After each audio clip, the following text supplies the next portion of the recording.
Joining me now is former Deputy National Security Advisor to President Trump in his first term, as she is the Heritage Foundation Vice President of National Security. Victoria Coates back with us. Victoria, great to see you. Thank you for being here. What do you think the president is referring to? What can the U.S. do right now with regards to Iran? Well, good morning, Maria. The president has a lot of cards he can play here because Iran has some situations they can't fix. They can't execute their way out of their economic problems, as we've discussed, and they can't print enough money to fix their sort of slow-motion economic train wreck that's going on. So the president could do something quite targeted against something like Kharg Island, which is their major energy export facility. So you could take out some of those capabilities, prevent them from selling oil. That'll accelerate their economic collapse. They could target regime leadership, the IRGC generals who are leading this oppression. So I don't think anybody wants to see a large-scale military invasion, say, of Iran. But there are many, many things he can do short of that could push this situation over the edge. I mean, the country was so different. It's black and white 49 years ago. And I just wonder if it could actually ever get back to a free nation, Victoria. Does this truly seem different to you, this type of protesting underway? It really does. I've been thinking a lot about 2009, early in the Obama term, the Green Revolution, which was the last real chance to get rid of this horrible regime that has so blighted that beautiful country. And Obama decided not to speak out in support of the protesters. He practiced what John Kerry called strategic silence. And the idea was that he wouldn't allow the regime to blame America for the uprising. Well, guess what? They did anyway. And so what the president's doing now is saying that, no, the America stands with the people of Iran. We know that country can be great again. We know they can be a good friend to the United States and a real source of stability and prosperity in the region. So I think just as he did with Venezuela on January 3rd, he can be looking at actions to bring about that kind of systemic change. That's why he said, take over your institutions, go back in there, get the right people in place, and make Iran great again.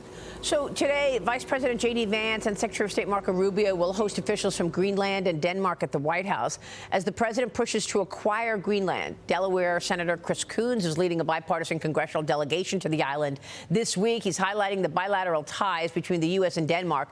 But Greenland's prime minister is refusing to turn over sovereignty, saying in a press conference yesterday, quote, "We are now facing a geopolitical crisis. If we have to choose between the United States and Denmark, here and now, we choose Denmark, NATO, and the European Union." Here's President Trump after that. Watch this. On Greenland, sir, the premier of Greenland said today, we prefer to stay with Denmark. Do you see that as the final word? Who said that? The premier of Greenland. Well, that's their problem. That's their problem. I disagree with him. I don't know who he is, don't know anything about him, but that's going to be a big problem for him. Victoria, President Trump posted on Truth Social moments ago reiterating Greenland's importance for American national security and that NATO becomes more effective if Greenland is in U.S. control. What are your expectations for this meeting? Do you think it's realistic, the U.S. acquiring Greenland? Oh, I do. Under whatever circumstances, I think that the president, if you look at the map, knows that Greenland is critical to our Arctic security. It's also critical to the security of our Canadian partners, and then by extension, NATO. So this is simply a common sense deal that the United States should more formally take over the security of the island, and we can look at some of the freedom of association agreements we have with the Micronesia or the Marshall Islands in the Pacific, which are highly beneficial to those countries. They get a lot of economic assistance from the United States, and in return, we have a lot of security control. That's the kind of arrangement we can get to. It would be good for Greenland, it would be good for Denmark, and very good for the United States. Well, I mean, Mike made a really good point earlier. This is a small population of Greenland, Mike. Yeah, it's only 50,000 people, and I don't understand the argument for Denmark to want to hold on to this because they're never going to have the capital to go out and extract any of the natural resources from there. And the revenue that the U.S. is providing them is more than generous. I believe it's 50% off the top was the offer in the last administration that's carrying forward to now, which represents a meaningful amount of cash flow to their government, to their citizens. And this looks like a win-win, not only for NATO, for the United States, for Greenland, for the people of Greenland to be offered U.S. citizenship. What's the pushback here other than like Orange Man bad and I don't like Trump?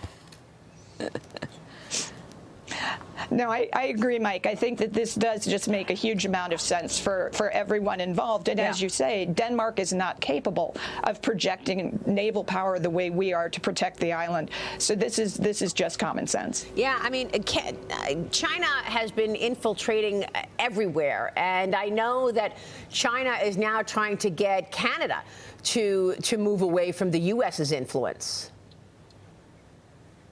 No, that's precisely it. And as the president has said, we've got way too much Chinese naval activity around Greenland. This is in our hemisphere.